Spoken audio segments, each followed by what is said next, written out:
everyone, my name is Marial, this is Joe Fitzpatrick, this is Bob the buyer, and in today's video we are going to address all the scary situations that buyers and sellers face in today's real estate market. So what we have done is we've asked the internet, Instagram, Facebook, to submit questions, scary situations, horror stories, whatever they may be. So Joe, our seasoned professional, to address these problems, scare some of your own stories, share some of your own stories. Sorry, I'm Halloween on the brain over there. I have Halloween on the belly. So share some of my scary stories. Well, you can, if there's anything relatable based off what I'm asking or what the public has asked, feel free to chime in. Got it. We love a good spooky story. Okay, first question. My biggest fear when it comes to buying a home is how it will affect my credit. Okay. What advice would you what would you give them? Well, I can immediately think of one story I could share that was scary. Yeah, let's hear it. So we had a buyer who I obviously didn't take the time to explain to during our buyer consult this particular very important point, but they were approved. We went through the whole process. We had the appraisal, went through underwriting, clear to close, everything's all set.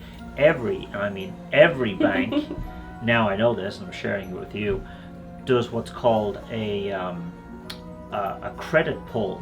So they pull the buyer's credit within like 24 to 48 hours before the closing. And if your credit score or the information in that credit report affects your debt to income ratio or your ability to get that loan, they will pull that loan, and it happened to me. I had a buyer, got clear to close, and from the time we got clear to close, say mid-month, and the closing at the end of the month, they went and spent $15,000 in car keys. Because they wanted to furnish the house. Correct, they were excited about the new house. Yeah. No, that's not a good idea. Okay, that is a scary thought. If you put in an offer, you shouldn't jump the gun and furnish your house with 20 grand worth of furniture. No wedding rings, no boats, no cars, no new furniture, nothing until after the closing, because the bank pulled the loan. They pull it for a second time. They pulled it saying we were supposed to close in 2 days, and they're like, we're not going to finance this loan. Its debt to income ratio is that 15 grand affected there because they broke right over a month. So we ended up having to come up with the cash. Yeah, what was your solution? We came up with the cash, presumably to the parents, I don't remember. We paid off the credit card. We had to wait for the credit card to process it, provide proof it was paid off, go back into underwriting, get the loan reapproved. It was a disaster. It was very scary. It was really scary. Okay, so that's a really actually good story. That's a good piece of advice. Don't buy anything. Don't buy anything during the home buyer process if you're scared of something actually affecting your credit in a negative way. Correct. When purchasing real estate, regardless, it's going to be a healthy choice for your credit if you're in good standing and you have all your ducks in a row. It's healthy. It's a healthy credit pull. It's a healthy thing to have in your credit. It shows buying power. It shows your ability to make big purchases. Yes. And Did you hear that, Bob? Bobby, your house will come someday. I promise. No boats, Bob. Next question. I want to sell my house, but I fear that it is not suitable for the market. What advice would you give them? Okay, well, this is a market type question. Right now we're in a seller's market, so my response would be, let's just get it on the market. Let's get it out there and let people tell us that it's not acceptable. Everybody thinks their house isn't in showable condition.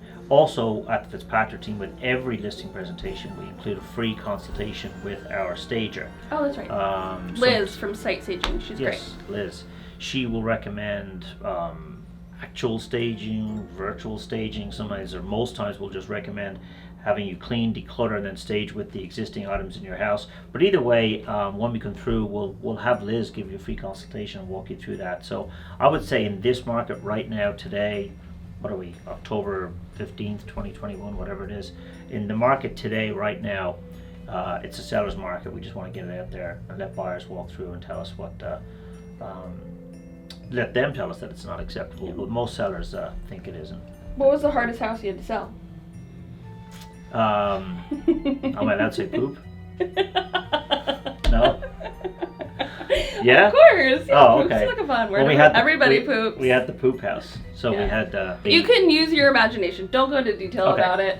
Basically, the house was so far in distress that it was quite a challenge for the Fitzpatrick team to sell.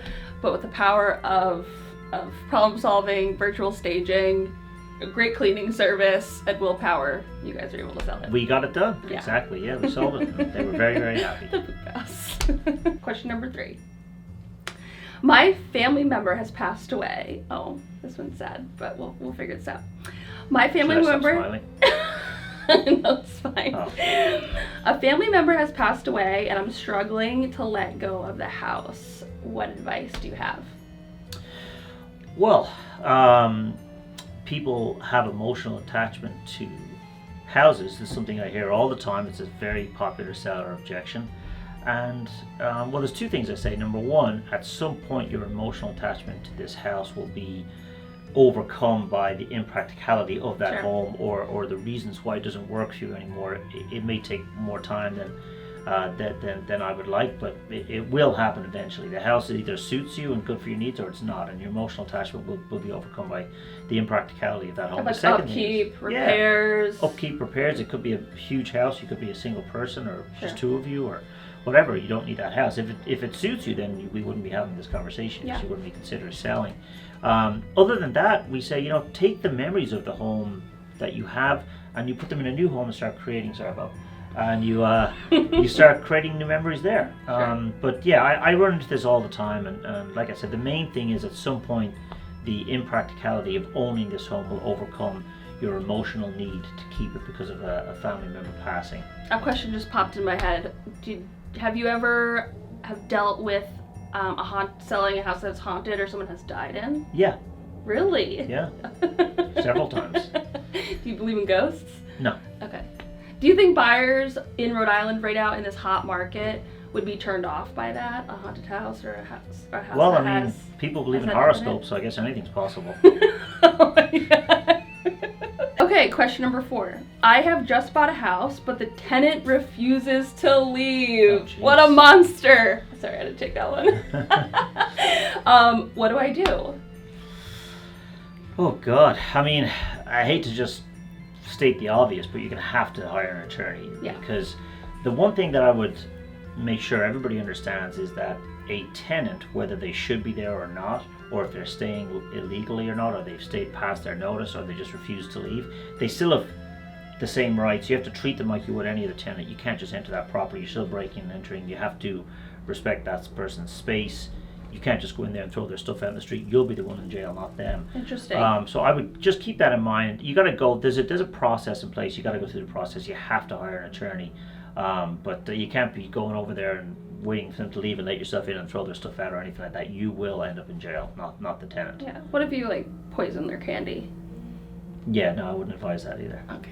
In my mind, I treat them like I do any other tenant until I legally go through the process to have them Yeah. vacate the I guess property. no matter how angry you are at this person, just keep your cool.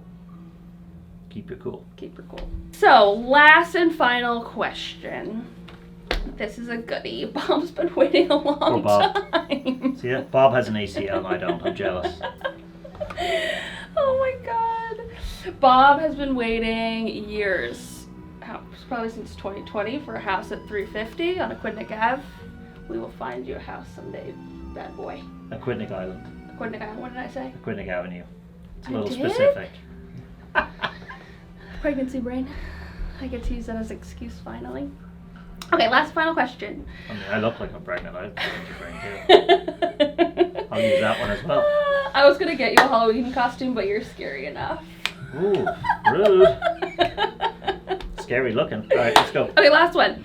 I want to buy real estate, but I'm scared of the financial responsibilities of upkeep and unexpected repair. Okay, so what's the question? Advice. Okay, well, come out, look at some real estate. When we walk you through the property, obviously we as agents can recognize issues and potential problems, but we, no matter under every circumstance, we're going to advise you have a home inspection. The home inspection will protect you against unforeseen repairs or things that you're just not comfortable spending money on. Sure. So I would say get out there, let's look at some real estate. If you find a property, we'll protect you with a home inspection. Then we do a final walkthrough. It's very When do you important. usually do that? Well, I have some advice. Yeah. Very important to do the final walkthrough the morning of the closing. Okay. Because I've had situations where we schedule them a day or two before. We had them over in Van Zandt Avenue where we had it the day before, and that night the hot water heater burst. Yes. And we went to the closing with water all over the ground. We didn't even know because we did the walkthrough early. And the person closed on it and immediately went to their house all excited, and it was a burst hot water heater. And So, guess what happened then? What? Much like Halloween candy, I had to eat it. $650 out of my commission on day one before I even got paid. Well, at least you had a solution to their problem. Yes. Very generous gesture. Yeah, well, we had it replaced. We sent our guy over right away. We mopped everything up, put the heaters down there. But either way, it's a hassle. But the point being, home inspector. Well, first of all, when you walk through, look at assess the work. If it needs a ton of work, you don't have the cash or the inclination, then we don't buy it. Yep. If we do buy it and we find some home inspection, we're protected, and then we do the final walkthrough and make sure that the house is delivered to you the way you saw it. Yeah, regardless, buying real estate is a large responsibility, but working with professional real estate agents, we will guide you through the process, find you the right home inspector to point out all those troublesome items before they even become an issue. Indeed. So, thank you guys so much for we hope that our team and All right. Well, thanks for checking in today. What am I saying? Boo. Wait, what? Hold on. Okay, guys, that was. Hold on. Kind of scaring me right now. Thank you so much for tuning in to our scary situations video. We hope that we answered all of your questions and we made the buying and selling process that much less scary. We'll see you next time. Happy Halloween. Bye.